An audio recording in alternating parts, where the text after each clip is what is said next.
Before we jump into today's episode, you can sign up to our Patreon. Patreon.com/some laugh. For as little as £3 a month, you can get loads of bonus content. An extra episode every 2 weeks. You can get live show footage from the Pavilion, the London Podcast Festival, blah, blah, blah. Carry on. Loads of good little things. We give you wee tickets in advance and all that stuff. It's good. It's good stuff. Anything else I'm forgetting? Yeah, well, apart from all the other live show venues, but yes. Blah, blah, blah. That covered it. Yeah, Glasgow, Edinburgh, that type of thing. Yeah. And yeah, you can, as Steve says, get upcoming tickets for future Some Laugh live shows and our Some Laugh stand-up nights that we usually basically just sell out on the Patreon. So if you'd like to come along, and we've always got great lineups for that with some cracking special guests. So if you want to get along to those, that's where you can find it on the Patreon. But yeah, aside from all that, guys, thanks a lot for tuning in as ever, and enjoy today's episode. Enjoy. Thank you. Welcome to the Some Laugh podcast. It could be like, oh, that was some laugh, or there was just some laughs. Well, no promising all laugh. No, there's going to be some. It's some laugh. How many fringes have you done, Tom? This is my 6th time doing a show. Yes, spread out since like 2015. And then you've obviously done loads of the Australian festivals and that as well. Yes, So yes. you're a veteran of festivals and. Sure. Yep. PTSD. Yeah, that's for sure. Pretty young for a veteran. Well, I started at 14, I started doing comedy at 14. That's crazy. Did my Did you first show actually? at 19. Yeah. Was it hard hitting political stuff then? I was right wing. 14-year-old. No, I was talking about my dick. Have you seen these things? They're so funny. I think I was talking about girls at that point too. So that was silly. And yeah, I don't know, it was just more we started just doing comedy. So you're talking about whatever the hell and doing any kind of joke that you can possibly work.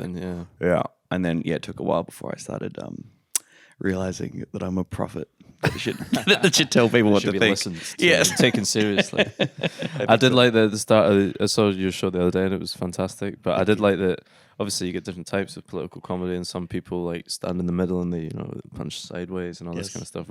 I think you said something like, "I'm going to be shouting a lot of opinions at you today, and they're all correct." Was essentially what you said. Yes, shouting my very correct opinions at you, and if you don't agree, then you have to leave. Yeah. It's very open-minded. It's funny because Adam Hills very kindly came to my show and he said nice things about it. And then I saw his show last night, and his show is all about how we shouldn't shout anymore, man. And we need to just listen and just chill out a little bit. I think he hastily rewrote it to be that after having seen your show. Yeah, it's like, Jesus, I saw this one guy and fuck me. I tell you should really come to mine actually, and just to get a couple of pointers. Calm down, mate. Yeah. So when you were 14, what do these gigs look like? Are these? Well, there's this competition called Class Clowns, which is a high school competition that the Melbourne Comedy Festival runs, actively encouraging young people to do comedy, which is to wreck their lives. Yeah, ridiculous. Yeah, it's a crime against humanity. That smart kids that could do anything, fuck it up by being fringe acts. A little bit. I could have done law, but I got addicted to this bullshit. Yeah. Mm. So they run that. There's heats, and then there's a grand final that happens during the Melbourne Comedy Festival. And yes, and I was already doing like theatre and public speaking competitions, so it was just another chance to get on stage. Yeah. And then I don't know. Yeah, once I did those first couple, when you're on stage by yourself and everyone's looking at you and people laughing, then yes, if you're a psycho and you need attention, then you kind of go, I'll keep doing this for a while. This is the good stuff. Yeah. And was there something at Melbourne that was like, was it something like Young Blood or something like that? Was there something you got to do? Was it the gala or something like that you got to do when you were quite young? There's Raw Comedy, which is like the adult version of the open mic competition. So yeah, Class Raw kind of like So You Think You're Funny. Yes, yes. The winner of Raw comes over and competes in the So You Think You're Funny final. Oh. So I did that. I got to the final of that at 16 because I'd done 2 years of Class Clown, so I was sort of kicking around then. And that was the year that Hannah Gadsby 16-year-old veteran. Yeah, just smoking a cigarette. Yeah, I've seen it all. But yes, and I was in that final, but that was the year that Hannah Gadsby won, and then yes, that was Raw, and then the gala wouldn't have happened till for another 4 or 5 years, I think. Yeah. Wow. And so Hannah Gadsby won So You Think You're Funny that year? Won Raw. Won Raw. Then came over here, and I assume, but competed in So You Think You're Funny. Yeah. I don't know if they won or not. But yes, and Celia Piccola, who's a pretty big Australian comedian, she was in that same year. And it's just those early competition stuff that you go through. Did you guys do So You Think You're Funny? Yeah, 2016. Because Daniel Walker was in my one Australian comic. right. I think she'd won Raw, and that's how I was aware of that. Yes, gotcha. Yeah. Mark, you didn't do too many of them. Never get through the heats. I don't know how I hosted a heat last week, right, at Gilded here, when the fire alarm went off halfway through, which was amazing. During a very funny guy who has autism, right? He was on stage talking about how he has autism, and he gets interrupted by a fire alarm, which I thought was particularly brutal. We came back and he finished his set. But yes, I didn't know what to say to these comedians. I was like this is all bullshit. None of it matters, and if you win or lose, then it doesn't matter. Like, you have to just keep going. There's no alternative. But also, you don't want to take away from the people who win. I don't know. I just don't want people to be bummed out that they didn't get through. But then this. you just go up to the people that won, and then they go, "It actually matters. It all matters. You're gonna be a star, kid. Check out all these other losers. You'll never see these fucking losers again." Whereabouts in Australia were you from, and where did you start out and stuff? I grew up in a town called Warrnambool, which is like 3 hours away from Melbourne in country Australia. It's about 30,000 people, seaside town.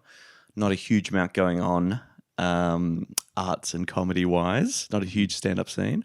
But I moved to Melbourne in about 2008, and I've mainly been based there. Lived in Sydney for a little bit, moved up there for radio and TV stuff, but mainly Melbourne's home these days, yeah. Well, because I've not been to Melbourne, but I've been to Australia a few times, and from even gigging there and stuff, I've found particularly, right, like, that fucking watch yourself, mate. It feels, I sometimes just think, it feels hard, particularly to do stuff about politics. Obviously, I'm talking about stuff, just the other side of the world, so why would they care? But I also feel like it's just so hot and nice everywhere. Why would they it's like everyone's like just on holiday constantly. But I do feel like if there's anywhere, Melbourne would be the place where people obviously are a wee bit more social aware. Miserable. Aye, it's not always sunny there. Is Sure. it? Yeah. So do you feel like, how do you find like doing political stuff in Australia particularly, and is Melbourne like more of a sort of a hub for doing that kind of thing than, say a Perth or an Adelaide or whatever?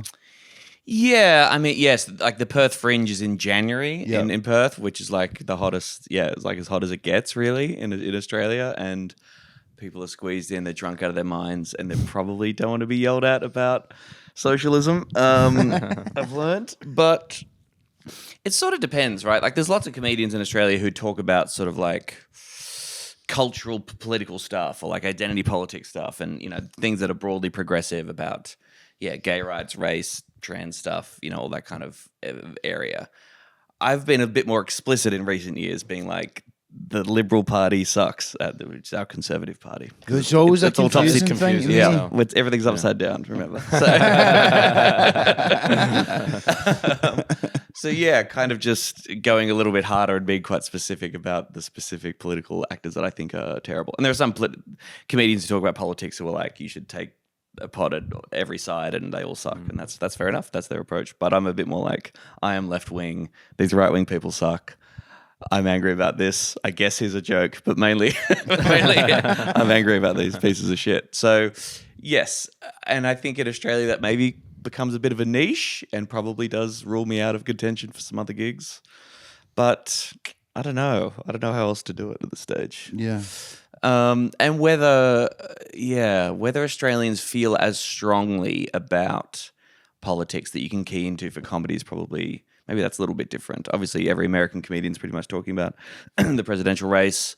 The hatred for the Tories is pretty tangible here. I think a lot more Australians are probably more likely to just tune out or check out of that. That's kind of the feeling I would get sometimes when I was doing it. But as I say, I did do just Perth and Adelaide, and as you say, Perth and fucking 40 degrees in January is like Put your flip-flops on, you're not thinking about politics. But also it's just like history. Like here in the UK, I think your average punter's thoughts about history or engagement with history, or obviously you can't avoid sort of history in terms of Scotland's relationship to England and all that kind of stuff. That's so a lot more present, I think, in most people's minds, in audiences' minds.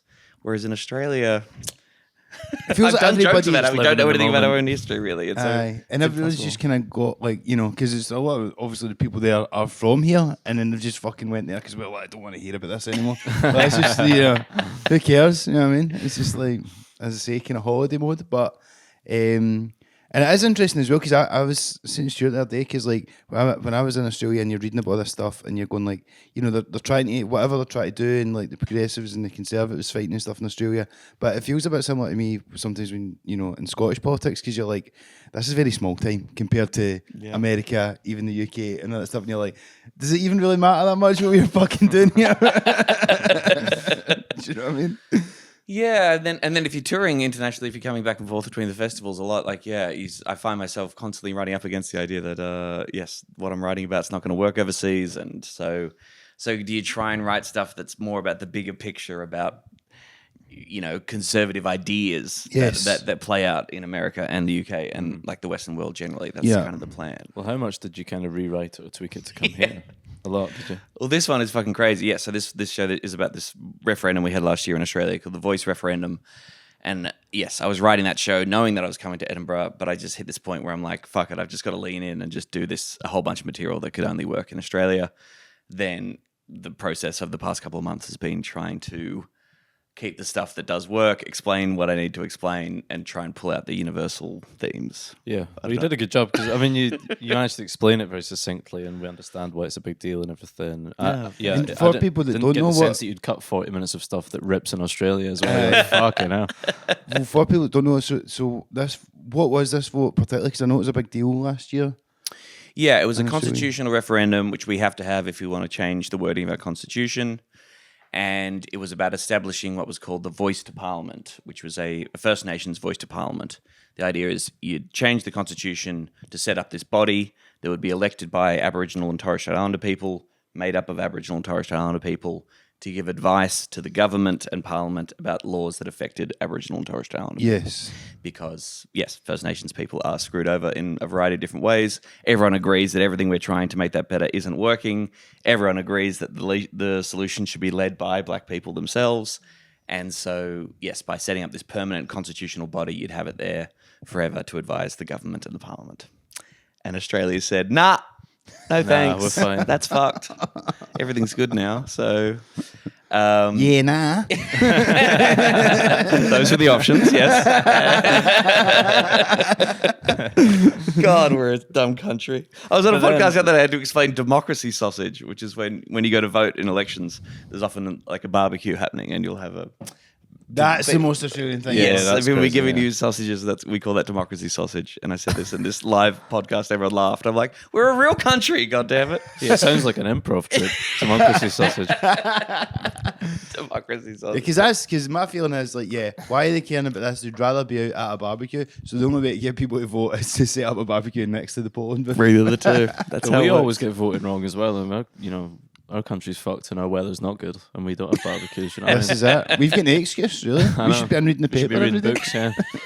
You should be engaged. Yeah.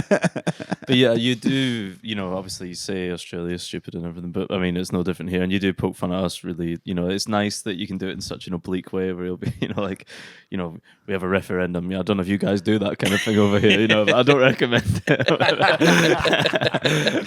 Yeah, I don't know if there's been any good referendums in the past decade. They all seem to have gone the wrong way, it seems like, yeah. What do you guys, do you get into independence on this podcast? Is there a some laugh position we're- on I don't know if there's an independent official Scotland? stance. No, we're pretty apolitical, I would say, for the most part. We tend to just, but I voted for it at the time.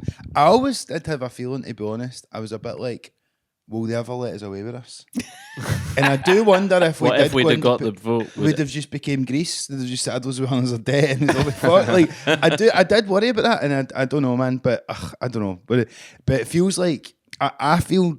I mean, I obviously can't talk for the whole fucking country or whatever. But I do feel that after that, and then Brexit, and then fucking COVID and everything else, and I just feel like people got a bit sick of all that and just want a wee bit of like, and it's so divisive and everything, and people just want a bit of We'd peace. love to have a more Australian ethos actually at the minute in this country for just not being able, not Aye. having to worry about politics at Chill out a all. little bit. Let's Yeah. just get the sun out for a couple of weeks. Would probably people would vote for that, but yeah, I don't know. But and it's not going. It's basically just not going to happen anytime soon at all. And yeah, if ever again, Because the SNP's in all sorts of trouble, right? they lost loads of seats at the election. Labour, I think Yeah, they one kind was of back. And imploded. I just think, it's just I don't think there's an appetite there for it at the moment. It doesn't feel like, generally speaking, even though obviously there's people that still want it and stuff.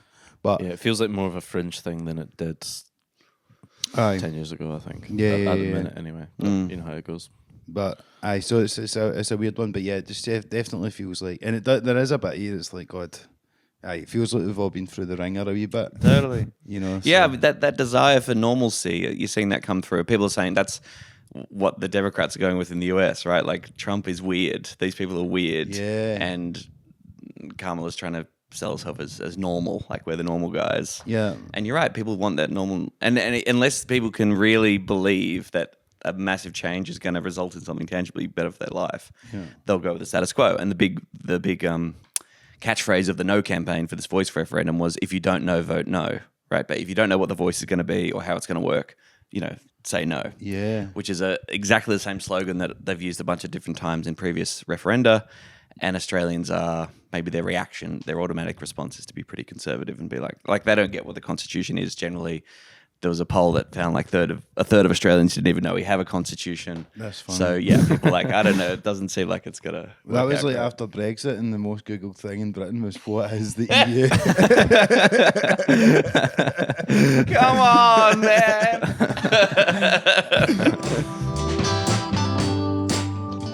What do you think is going to happen in the States this fall, as they say, with Trump? And because I think it's going to be tight. Yeah, it's going to be close either way. I think that's probably as much predicting as I'm prepared to do. I know. I mean, it's impossible to predict in a system in which the person with the most amount of votes doesn't necessarily win the presidency, right? Like it's such a cook system. But all the momentum at the time of recording, you'd have to say, was with the Democrats, and Trump and Vance don't seem to be very good at dealing with the fact that they're not running against an 80-year-old. I know. Man, They who's really pregnant. That All was you gotta quite a see is- handy thing, wasn't it? This guy's still at the gym. Like, you were watching that thing, like Trump was on some golfer's fucking YouTube channel doing a round, and Bryson like, DeChambeau. and I watched a wee bit of it, and it was like, it'd be like, you think Biden could do that? Like, The way he talks is so weird all the time. That's the funny thing about it. He's like, Bryson, it's a driver. He's like, longest driver. I know them all. I'm like, what do you mean you know all the drive? What are you talking about? Do you know what my favourite bit of that was? It was like, it had the music on the golf cart, and he was like, I've got the greatest playlist. And then, like, see when they were like taking a putt, sometimes you just hear like Meatloaf blasting in the background. What? Meatloaf and Fan with the Opera. These are his two favourites, I think. Can't really tell the president to put that shite up. I liked that it had the presidential seal on his golf cart as well. That was a nice touch. Fucking You hell, know, man. he's asked for that specifically. Oh. Not sure if Kamala plays. Does he gets driven around for the rest of his life, right? Once Surely. you're the president. I think a golf cart's maybe the only thing he's ever drove. Oh, he gets to drive his own golf cart. Yeah, Yeah, he Okay, does, all right, aye. that's good. Well, I mean, at least for show on that YouTube. I don't know Yeah, if for he does all the time, but I can't imagine him just driving a car. He's not following the rules of the road, is he? No. Actually, he was just driving it like onto the green and stuff, which is like the worst etiquette you could have, but it is his course, I guess. does own it, Yeah. I guess if it's your golf course, you can do whatever the fuck you want. He's Scottish, right? He's one of you guys. Well, He's yours. That's mum- you. his You see mum's- Trump? yeah, that's you. us. That's us, actually yeah, you. That's a culture you're mocking, actually. What is the story? Was his granddad or His something? mum. His mum's was from it? Scotland. Fucking If hell. what's that place called? One of the I can't remember the name. All right. Okay. I can't remember the island, but it's aye. And he came. Did he come when he was president? Didn't he visit when he was came- He president? comes all the time because he owns like He owns a Trump couple of Cumberry golf and courses, one in yeah. Aberdeen and stuff. Oh, right. He used see before he ran for president a few years.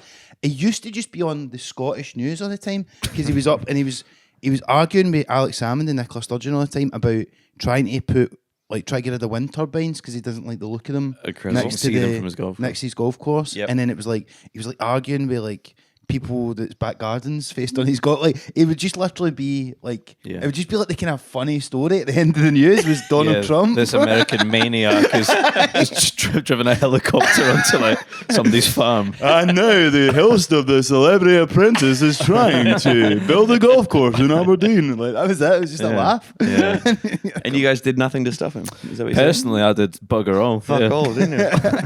You should all enjoyed be watching it on the ashamed. news. This is your fault. Yeah. But it's been a crazy couple of years. A few years ago as well. So you hosted a show on Australian telly, I did. Tonightly, With Tom Ballard. and it was like a kind of was it kind of Daily Show type of thing. Yeah, it was some kind of hybrid of a Daily Show thing with a variety element, like we'd have a band play at the end, or we had stand-up spots as well. So it was some sort of late night / mock Daily Show kind of vibe, yeah. That must have been so cool. It was so fun to do. It was insane. The workload, it was on, we did 4 shows a week, and then the Friday was like a best of. We taped it at 7, it went to air at 9. Wow. We had very... Stressful as hell. Yes, so stressful, very low resources. A lot of us, doing this kind of thing for the first time. Had a huge amount of fun. It just took us ages to figure it out about how to make it work. Produced a lot of shit. Produced some stuff I'm really proud of. And got into quite a bit of trouble, which is kind of what you want. For what? Pushing the wrong buttons? Yeah, well, so it was on it was on ABC 2 or the ABC Comedy Channel. And so the ABC is our public broadcaster. So it's got certain editorial standards. There's a Conservative Party in power. And we, pushed the envelope a little bit in terms of language, in terms of the targets we went for. And But you can say like cunt on the news in Australia. How can you push it? Today, some cunt got eaten by a crocodile. Well, that's the news, isn't it? yes, now news hosted by Crocodile Dundee. Yes, cut news at 7. Yes, we had one sketch in particular in which Greg Larson, who's a very funny comedian who was on the show as well, was playing a character and happened to refer to a Conservative candidate as a cunt. There's a whole context. People can watch the sketch if they like. There's a whole context. It's actually taken out of context. Right. But yes, we totally called him a cunt. And then people got very angry about that. We made fun of our Prime Minister's hypocrisy. He said he was a Christian, but he didn't care about refugees. That got on the front page of the Daily Telegraph. There must have been a few others in there.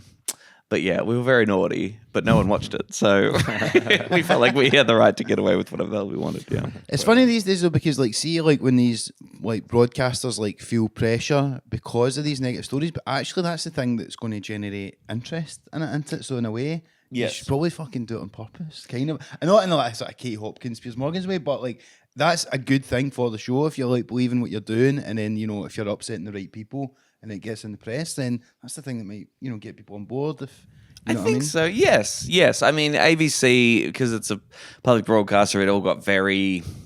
Yes, I mean they still take a lot of risks. Giving us the show was a risk, and we took risks on it, and that was good.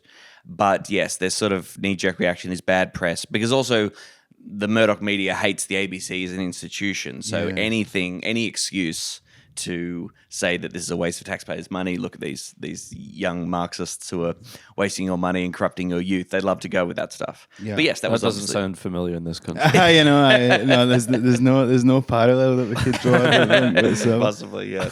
But I mean, Nish's stand-up bit. I don't know if you've seen that about the balance. Yes, the BBC has an obligation to do balance in their news section, not in their comedy section. They don't have to run they don't have to have an episode of Fleabag where she fucks an ugly priest or whatever. This illusion of balance is ridiculous. And you can't have a comedy show for young people made up of young people and expect it to endorse conservative economic policy. So, absolutely. Yeah. And how did you find, see from a kind of comedy perspective, in terms of were you doing a monologue every night? And what was it like, kind of just doing that type of thing so often, 4 nights a week, as you say? It was pretty mental. I mean, I'm a bit of a control freak, maybe, and certainly in the early days of the show when we were still figuring out what the show was, what we wanted it to be, how it was going to work.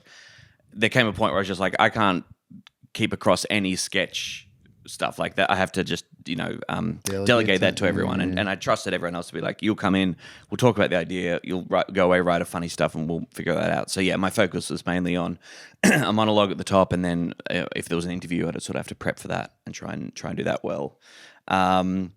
There were some monologues. Yeah, monologues definitely went too long. I think they were about 10 minutes at some point, but they were sort of the easiest thing to fill up time with because you just wrote jokes. And how involved in that process would you be? Would you be writing jokes and would there be another kind of writers team and stuff like that? Yeah, there was a team of writers and they'd send through jokes and ideas, and then we'd do a table read of the monologue jokes, and I'd kind of, if anything didn't work or didn't feel good coming out, or if we were cut for time, we just sort of slash and burn. And then a lot of them relied on graphic jokes as well too, so we need to send them off to the graphics team. Yeah. Then you don't actually see them until you go and do the rehearsal, and you'll see something and you go like, that's not going to work because we can't see that thing clearly, or that thing needs to be bigger. Yeah. So then within about 5 minutes they need to fix that graphic. It was just chaos. And you so stupid. You recorded at 7, it went out at 9, so did you basically record as much as went out? Pretty much. We tried to keep it as live as possible. Wow. And this could have been my mistake. I insisted on having a studio audience for the show because I was like, well, that would be fun because you want people there laughing. You don't just want the camera crew laughing. We then discovered it's extremely hard to get a live audience in every night of the week. I think the smallest studio audience we had was about 7 people. Yeah. Probably early days of the Fringe stuff. Yeah, I know. Yes, exactly. I've had, bigger Fringe audiences than that. So it's a bit hard with that because I remember, see, during the pandemic, the Stand were doing a thing and it was you were they would record in the club and there was no one there and you did any jokes, but there was still the other comics and the people filming, and so it was you were still kind of given time for a laugh, but you'd be better just having nobody, and just doing the barrel, or having a full audience, but that in between thing is always hard. That's exactly it. Yes, it either should have been full studio audience or no one. Yes, this midway through where it sounded like there were literally 7 people there was an audience who hate it. Tough crowd. Well, that audience of 7, I think 2 of them were my cousins and 2 of them were tourists who I don't believe spoke a huge amount of English. That was pretty bleak times. Well, they always say that in Britain is the reason why we've not got a show Jimmy Kimmel or whatever that goes every night of the week, or the Tonight Show or whatever, is basically because you couldn't get as good guests every night in the UK. Okay. If they do it once a week with Jonathan Ross or Graham Norton, yep. it's a bit better. And I guess that's the other thing as well, though. When they're in New York or whatever, it's not as if Stephen Colbert's going to be struggling for an audience. Yes. But it might be hard to fill it in a Tuesday in fucking, you know what I mean? Even if it's London or Melbourne or whatever, I suppose. Yeah, it's funny. It's never really happened. Yes, you have the weekly chat shows, or you've got didn't the one show. Or wasn't there a show that would try to be on every night of the week? Well, the one show's like a magazine show. It's a tea time. You're right. But I think they have tried these kind of things, haven't they? They have tried Channel over the 4 years. Tried them. Well, we had Jack Dockett on last year? Was his a nightly thing? I think it might have been. Yeah. Aye, when it was when Channel 5 just started or something. And I think they have tried a few times. So he was probably like a Scottish version of you, basically. I'm so sorry. Because when was the show? Show started at the end of 2017 and ended at the end of 2018. Yeah. That's crazy the gravestone, the 2017 to 2018. But you done you must have done about 100 odd episodes or something in that time. 150, I think, something like that. That's good. That's a good run. That's a hell of a shift. It's crazy. Yes. The sheer quantity of content that was put out there was pretty wild. Yeah. See, you're mentioning people doing stand-up spots and all that, because you always watch this old Johnny Carson or when it was Letterman and all that, and it's they're getting a big break on Letterman, and it was always if he gave a clap or we have a waving people over at the couch for a bit of panel and stuff. I don't think I quite had the same level of cultural superiority. People are lost, and so you think you're funny. Come on over. If you get the okay from Tom Ballard, it's that's you. You've made I gave it. a lot of thumb down. I was like, that sucked. You suck. I'm funnier than you. No, there was almost no stand up on Australian TV. So that's another thing that I'm proud of. That yes, a whole bunch of comedians who would never get a look in it otherwise got to do their first stand up spots on TV to a dozen people. To your cousins. Because there's so many good Australian comedians that it feels like there should be. Is there platforms now more than there was? Or? No, well, that's not true. There are some really big shows. Like there's a show called Have You Been Paying Attention, which is like a weekly news quiz show that's has given a bunch of new comics, a really big platform. Someone like Guy Montgomery, I think, has really broken through Australia by doing that show a lot. They haven't booked me, but that's not a big deal. I've let that go. And they also, the same production company makes a show called Who Do You Think You Are? No, Thank God You're Here, rather, which is an improv show where you comedians walk through a door and they have to improv in a scene and sort of, and that's very popular. So they're sort of the two big shows that are kicking along now. Aussie Taskmaster? Aussie Taskmaster, yes, that's also on Channel 10. Is that as big a deal over there as it is here? Because it's huge here. Yeah, it's not quite. It's certainly not. Yeah, UK level. I think Australians who are big fans of the UK versions, also watch and enjoy that. That's really funny. Tom Gleeson hosts that, and Tom Cashman's he's sort of offsider. They're quite popular. And actually, Guy Montgomery's got a new show called The Spelling Bee, which is coming out. Yeah, which I recorded a bunch of episodes before I came over here. That's a really, really funny show. I think people will like. And is it a spelling bee? Is that just what it is? Yes, it's him testing comedian spelling skills, but it's so stupid and antagonistic, and like he's constantly playing jokes on you, and it's not really about the spelling. Yeah, that sounds good. That does sound class, yeah. Over in Australia, I think Countdown's called Numbers and Letters, right? Is that right? It was, yes. Yeah. Numbers and Letters, and then we did Celebrity. Was it called Celebrity Numbers and Letters, which was kind of our attempt at Cats Does Countdown? Yeah, I was just wondering if there was a version of that. Yes. Yeah. But I think shows like Taskmaster, shows like Guy's Show, the shows that really succeed are the ones that let comedians fuck around, right? And I mean, like we did a version of Would I Lie to You? And I didn't watch heaps of it, to be fair. And there were lots of comedians involved, but they'd also get sort of just general celebrities or presenters. There's a very strong fondness in Australia for like people who are just likable personalities to be on comedy shows, even though they might not be the funniest people in the world. Whereas I think in the UK, that's sort of, it's much more like comedians do that and you have to be funny. That's the job. Yeah. If that makes sense. Yeah, absolutely. Or like the Nevermind Buzzcocks that like Simon Amstel used to host, I loved because they were really harsh and they were really ripping the piss out of the nonsense of celebrity. The Australian version of that is Spicks and Specks, which is still a great show, but Adam Hills hosts it. It's extremely celebratory of Australian music. He's very nice. And being nice is great. But when Simon Amstel would riff into those fucking dumb pop stars, it really made me laugh. You hosting it fucking shouting at them. You capitalist pigs! But I remember I was in Australia in 2020, just before everything obviously shut down. I remember being in the gardens of Adelaide and seeing your posters everywhere. Oh, yeah. Like, this This guy's big. This guy was on the TV. I thought you still were at the time. But I think I might have. Oh, yeah, 2020 would have been off for a little while. Yes, and then the world ended. That was, I was in Adelaide the weekend they cancelled the Melbourne Comedy Festival that year. Yes. Totally.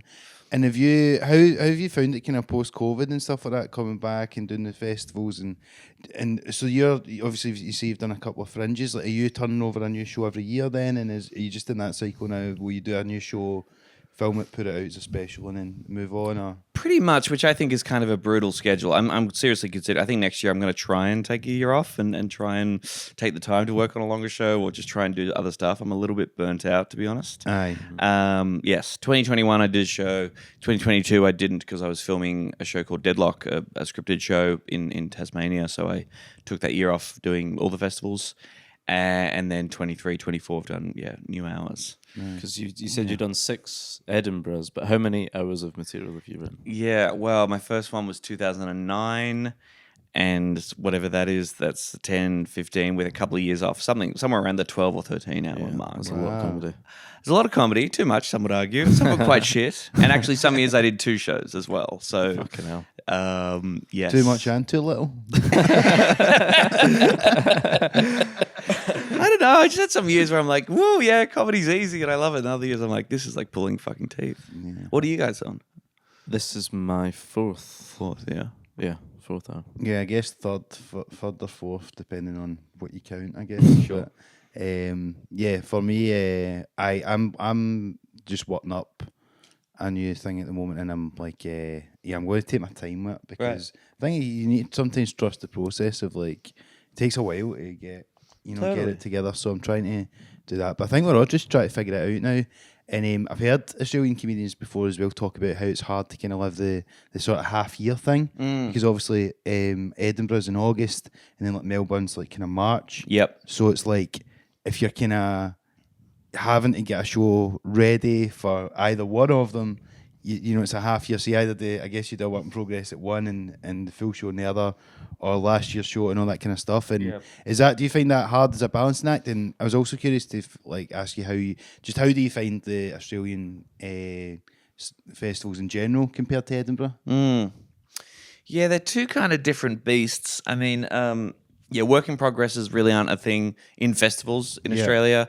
I think the difference might be that touring, if you're, unless you're a very big comedian, touring outside of the festivals is kind of almost impossible in terms of like your own tour. I mean, that's not true. For some folks, particularly with big online followings, are able to do a national tour or go to regional places. Yeah. But a lot of comedians don't do that. Their version of touring is doing the Perth Fringe, Adelaide Fringe, Melbourne Comedy Festival, maybe Brisbane, maybe Sydney Comedy Festival.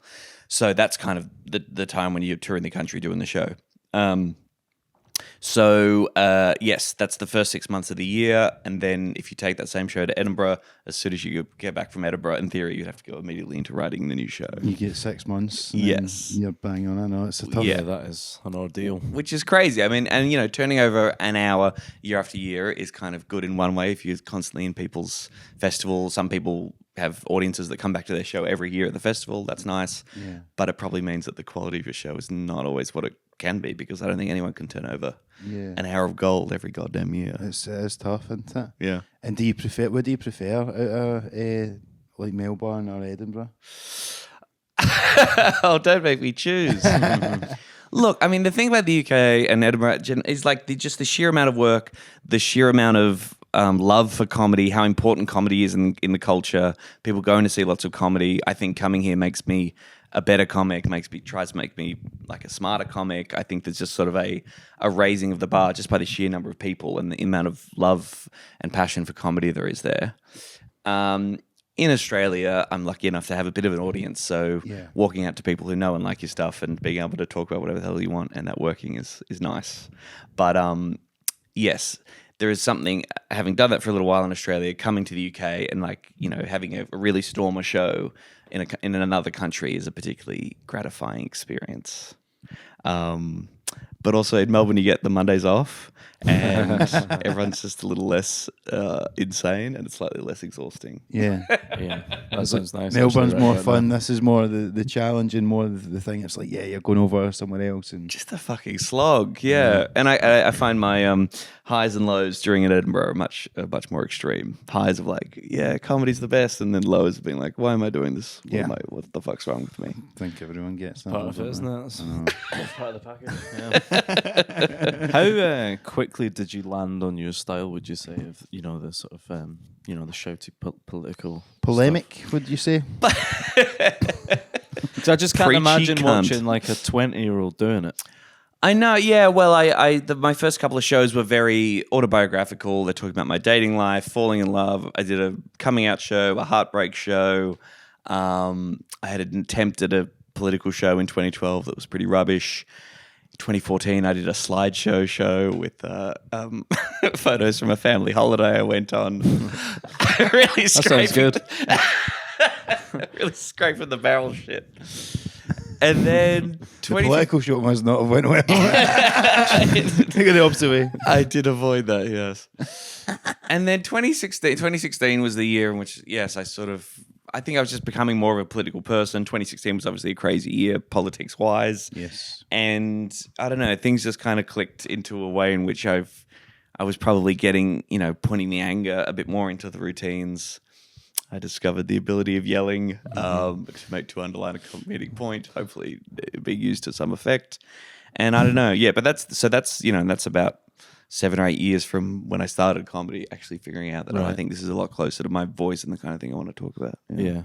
So I remember seeing your show. It must have been 2019, I think, in MB1, the club. And it's honestly one of the most memorable Fringe shows I've ever seen. And it's, the show was great and the content was great, but it was honestly watching you sweat for it. It was like you come on and you talk in a lot of politics, but you're also talking about your show getting cancelled at this point. Yes. So you look like a late night talk show, and you've got the suit and the tie, and everything. He comes on, he looks suave as fuck. That's the poster I remember seeing. Yeah. Yes. It looks like Sinatra. And then at the end, you're fucking like the tie's off, the suit's off, the sleeves are up, you're pissing sweat.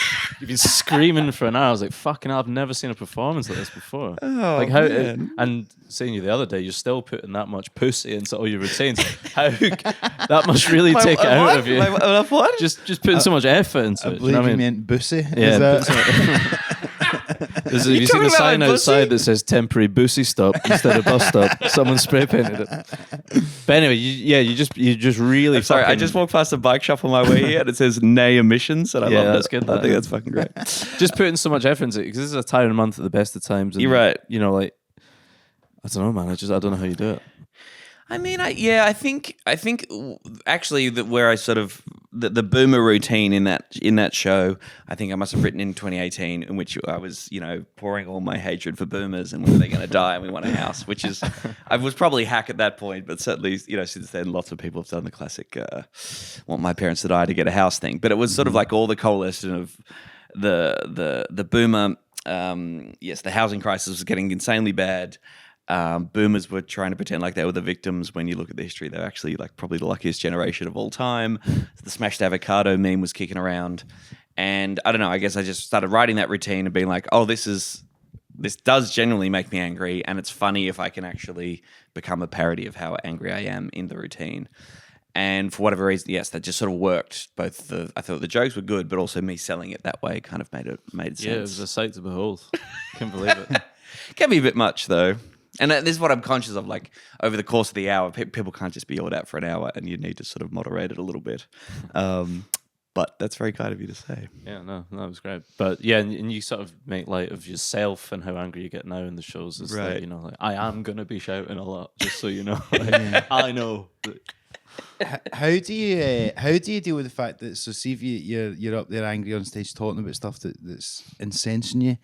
Do you find it easy or difficult to separate that anger that you need to put in to get the material from your day-to-day life, or do you feel there's sometimes that bring you down? Because it's a tricky one, isn't it? If you're like, you're reading about other stuff in the world and it's getting you riled up, and obviously that's what you kind of need to feed the material. But is there a way to separate that and your, just your day-to-day life and not be getting, not just be fucking angry all the time, basically? Ruining barbecues. Yeah, I'm a fun hang.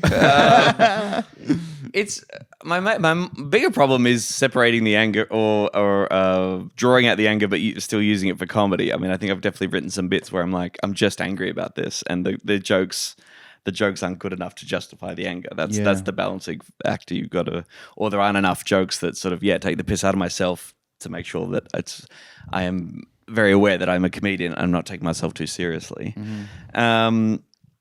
I mean, the anger or the fury at the injustices of the world make me think more like, oh, maybe I shouldn't do comedy, really.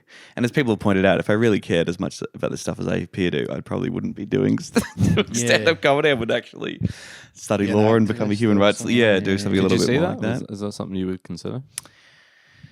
I've thought about it a few times, and then I'm just like, oh God, I don't know if I actually have the discipline to follow through on that. I do really love being creative and performing. That is the thing that I really love doing.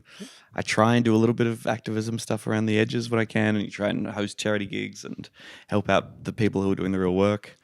But I don't know. But there's something to be said as well for, I think, like, because everybody needs cultural voices and people that are sort of articulating the sort of thing that they believe or whatever.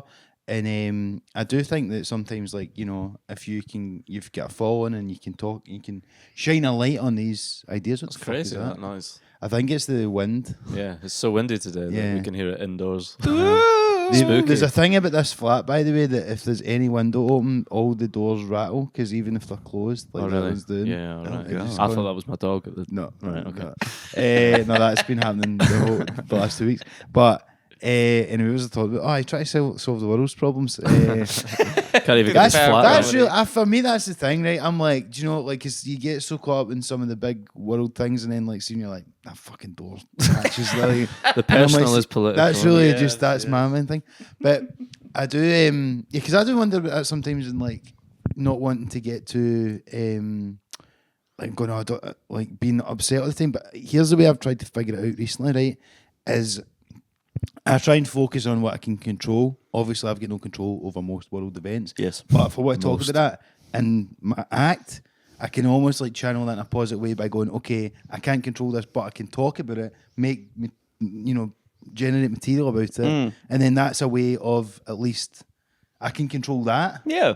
And then you're still engaging in the stuff and talking about it, but without it driving you mental.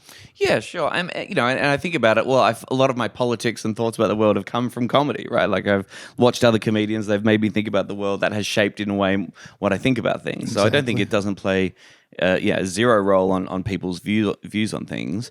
And the comedy that I really love is when someone is saying something that kind of clicks or that makes sense of the current moment, or great political comedy when someone's actually talking about the state of the world that makes you think about it in a way that you've never thought about it before and makes you laugh. That's a very sweet spot. I think that's what I'm sort of shooting for, I guess. Absolutely. And yeah, I like talking about stuff that really matters to me, and I like seeing other people talk about stuff that really matters to them. Now, that doesn't mean that all comedy has to be like that. There's plenty of other comedy that isn't like that, and that's totally fine. But just for me, whatever reason, that's the stuff that I find the most satisfying. But no, I don't think it's significantly changing too much. No, and you're all right. You're okay to live with the state of the world day to day, and it doesn't get you down too much off stage. Well, it's depressing if you think about it for too much time. I'm thankfully protected by a level of financial and identity privilege that buffers me for the worst of it. I live in Australia, a very happy middle-class existence, so I'm fine, guys. And I know you're worried, but I'm all right. But yeah, I mean, sometimes shit really makes you furious. I mean, this voice referendum result last year, which I say in the show, the moment of that no coming through was like a real gut punch, because it was like, oh, things are actually worse than I previously thought. I'm pretty cynical about a lot of stuff. I think the world's pretty seriously fucked. But then when even your cynicism can be trumped by the reality of a country, you just can't be prepared to say yes to a very moderate thing to make things better, that makes you go, oh boy. Yeah. And that was a perfect dovetail of personal and political for you, because it's not like you're up there railing against Trump. It's like that's something that's actually affecting you and the people close to you. And yes, my partner is an Aboriginal man as well, so I was thinking about that, and it's my country, and I think it was more like, oh, I thought that the country was further advanced than this. I thought we were sort of a bit. I thought most people were across the fact that Aboriginal people have been screwed over, that we need to do something differently. So I sort of, your expectations of your fellow citizens of the country being undermined. Yeah. And was it like going into it? Was it kind of was there a feeling that it would be a yes, and was it a tight kind of vote? Well, look, I maybe misrepresent things a little bit in the show. The polling was really good at the start of the year in January, and then the actual poll wasn't until October, and then the yes vote just steadily declined. So the week of, most people were like, this is probably not going to happen. I didn't think it would lose as badly as it did. 61% voted no. That was like a total wipeout. Didn't get a yes vote in any of the 6 states. It was like way worse than any of us could have imagined. Yeah. Wow. Fuck. It's a very funny show. so many jokes. And if you love shouting, boy, it's a treat. What's your show about, Stu? I'm sorry I haven't seen it yet. Mine's just about my life. It's very little. There's one anti-Tory joke. I think that's it. I'll shout you in about 10 minutes in, and I'll do that 30 seconds for you. Okay, you like this one?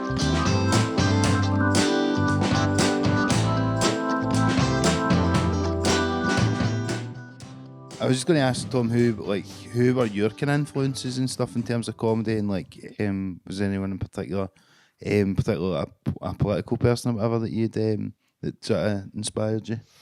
Comedy generally, Seinfeld was massive. Still love that show and watch all his stand up. Yeah. Recent views might be an issue, but that's okay. He's still very, very, very funny and very good at stand up comedy. And Larry David's not writing his opinions these days, right? That's true. Also love Larry. Bill Hicks, I think I got a Bill Hicks DVD pretty early on. I think that was pretty informative. Yeah. I was a Bill Hicks guy when I started. Yeah, yeah. I loved him. Did you ever see that film American? Yes. I loved that one. Yes. And yeah, that was like a big deal for me.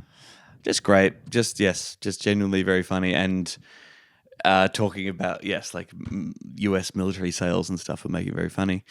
And actually, Robin Williams live Broadway 2002. I know that might be a weird reference, but because I know his stand-up was often a lot of improvising with props. But that album, for whatever reason, it was like, in the middle of the War on Terror, and I think it's very funny and very political. That was probably a big influence early on. Nice. Yeah. Robin Williams. And someone cooler that I should mention, but I don't know who that That's is. some good ones. Today. You don't need to pretend to be cool in this. It's all Okay, good. None of our comedic heroes are cool. That's true. I'm trying to think about it. And then Chris Rock in later years has been big. Again, in recent years, a bit no good. It's funny that you say that as well, because like seeing you talk about like his comedy shaping your opinions on stuff. Like I remember thinking that when I was younger, that it was like based on Chris Rock routines, and then you look back now and you're like, actually that's quite problematic. I'm like, yeah, one of the big routines that got me into comedy was basically him going, yeah, O.J. Simpson was fine to kill his wife. Actually, I understand why he done that. Slapping women is cool. Yeah. Yeah, I think the domestic stuff, not so much, but the race politics stuff was great. But then in recent years, I mean, again, I still love Chris Rock, and good luck to him, but he uses Australia as his fucking warm-up tour, and I paid $180 to see Chris Rock fuck around material in a stadium, and it was very disappointing. I've got to say, I felt he was doing. I seen him at the Royal Albert Hall in London, and I thought that was the case as well. Not only He's that, not up there with notes at the Royal Albert Hall. no, but it definitely felt undercooked. Right. And there was one bit, and he just like put like his texts up on the screen, like his text messages with like a woman to prove some point, and it was like it didn't go anywhere. Didn't really joke. I was like watching a Free fucking, Fringe it was like an vibes. open spot. Yeah. It'd have been better putting on his fucking holiday photos. But the other thing I remember is I'd seen this. I'd seen his opener before, and when I seen it, I was like, oh god, he's shite. And then he went out and he done half an hour of crowd work in the Royal Albert Hall. And then there was no break, and Chris Rock came on and done like nearly 2 hours, and I was like, it was too long. It was just, I feel there's sometimes a contempt for the audiences for the big American touring acts when they come over. You're like, give us a break or something. Do you know what I mean? Yes. So, but as much as I say that, I do still like him, even though, as you say, he was better back in the day. But did you have to put your phone away for that? And the thing is, because they got the timings, like the timings was like, okay, doors at 7, show at 7:30 or something, and then I go in and I realise it's like a whole hour. Yeah. I'm like, I'm not just sitting here twiddling my thumbs. My fucking phone's in the pouch. I just left and I came back. I'm like, this is ridiculous. But yeah, it was a long show. But what were you going to say, sorry, Stu?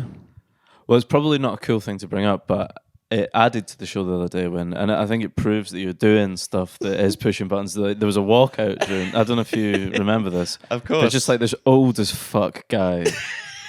And honestly, I honestly did. Was it Rupert Murdoch? I mean, from behind, it kind of looked like it. But it kind of added to it almost that you forget that when you're in a, we're all pretty liberal people at this arts festival for the most part. You know, and maybe, there's an element of preaching to the choir and all this kind of stuff. And then you just see a guy that's as old as the hills be like, nope, that's enough for me. No!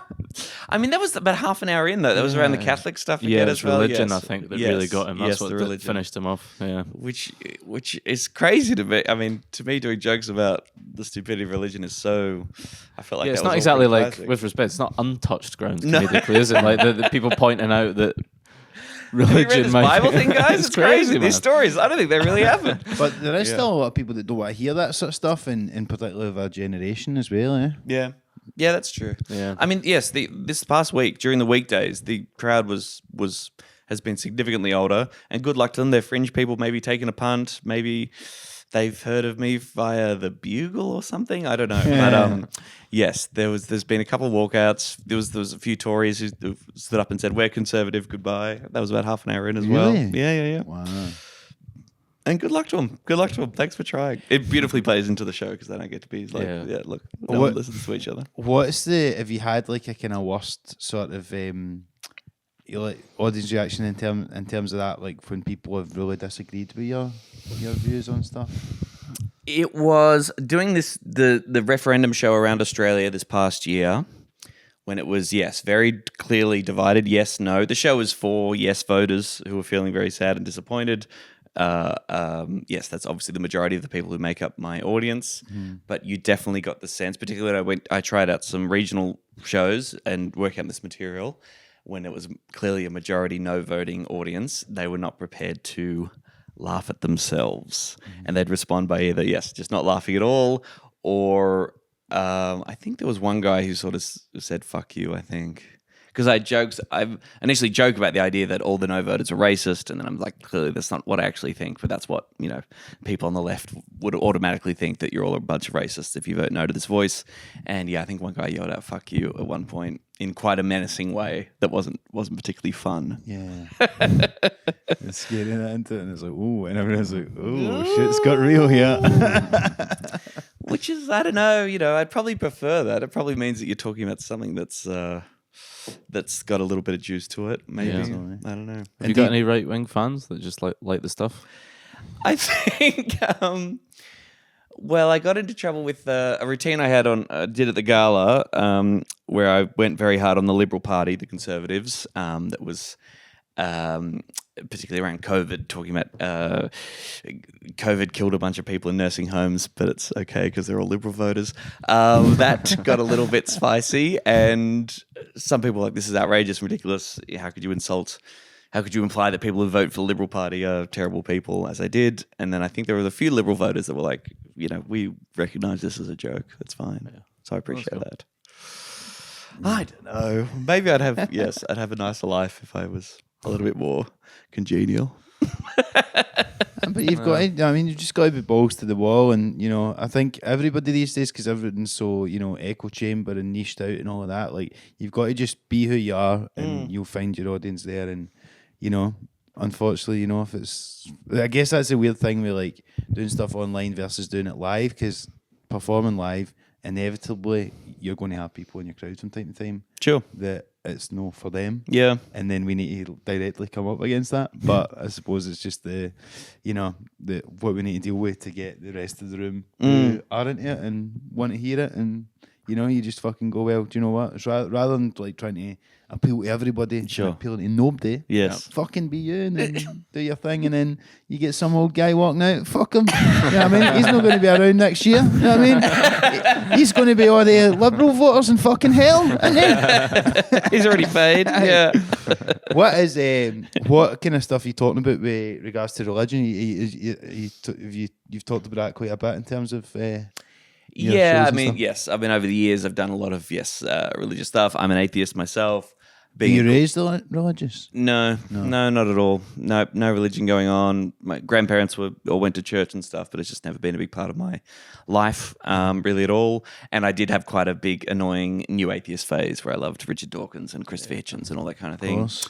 So yes, classic. Hey, these religious stories don't make much sense. In this show, it's much more about the religious bigotry being aimed at people still from the Catholic Church, like the Pope saying Frocigiani. I don't know if you remember that story. Story of the year, as you call it. Yes, I think it's the best story of the year. What is the story? I'm unaware of this.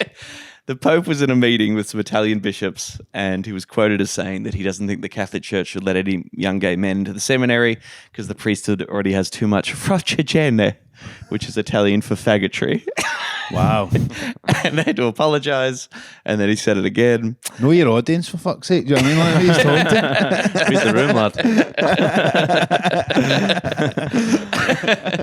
I get, yes. And then just sort of, I mean, I go a little bit further than that and talk about how you can't being gay and Christian doesn't make any sense to me. But anyway, I just go pretty hard on that kind of nonsense, which I think is totally legitimate. It's 2024, guys. Come on. Absolutely.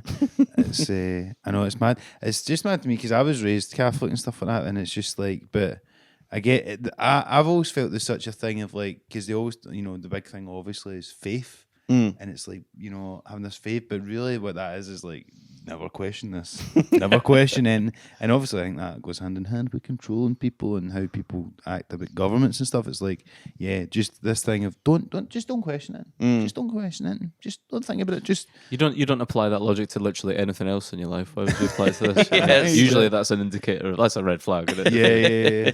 So I don't know. I feel that way, but it's because I remember being scared of even questioning it. Yeah. And I actually remember watching Bill Hicks routines.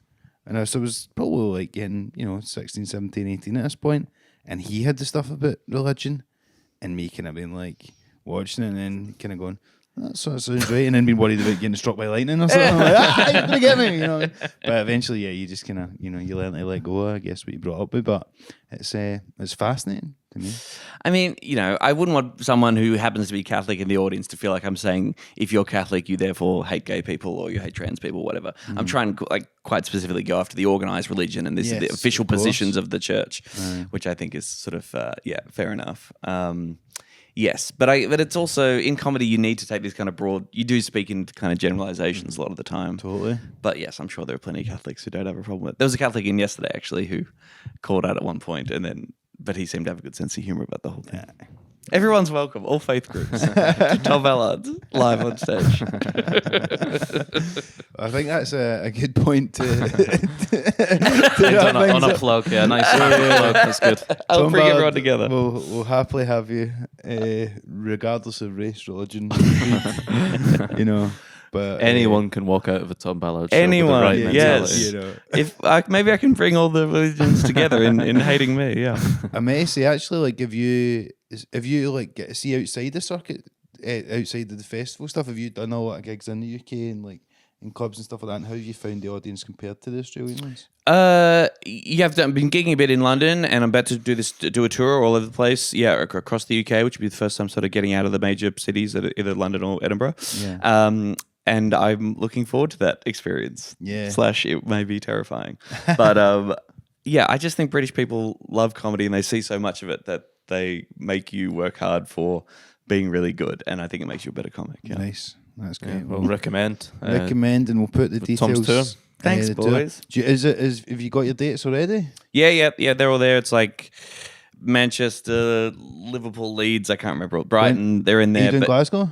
no, I'm not. Which is an oversight on my part. Yes. So Maybe add Edinburgh? that one in if you're You selling. can add that in. We'll keep an eye out for that. But We'll get Mark to do an edit on the Pope routine for when you go to Glasgow. just right, make sure. You've got a run thing going on there. But the king, he's also a prick, Just even up. Well, he does say that, to be fair. All right, that's good. That's right.